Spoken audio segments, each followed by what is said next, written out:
बहुत मज़ेदार चुटकुला नाच गीत नकटा झूमर लेके आई हूँ। आप लोग सुनिएगा ज़रूर। आप लोग के अच्छा लगे तो वीडियो को लाइक, चैनल के सब्सक्राइब जरूर कीजिएगा।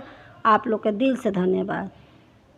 मारा मिसे कल यार मोबाइल बटे लगाही, मारा मिसे कल यार मोबाइल बटे लगाही।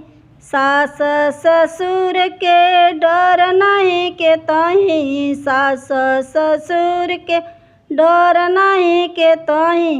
जे कर डर बाऊ बा नहीं अबहिन, जे कर डर बाऊ बटे नहीं अबहिन।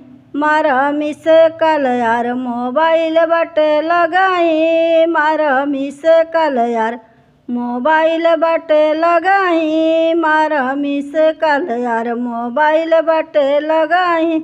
जेठ जेठानी के डर नहीं के तही, जेठ जेठानी के डर नहीं के तही।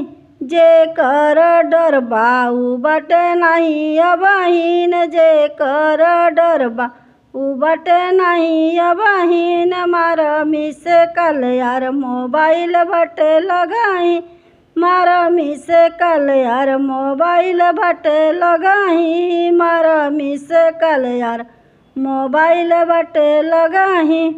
देवर देवरानी के डर नहीं के तही, देवर देवरानी के डर नहीं के तही। जे कर डर बाऊ बटे नहीं अबहिन, जे कर डर बाऊ बा नहीं अबहिन, जे कर डर बाऊ बटे नहीं अबहिन।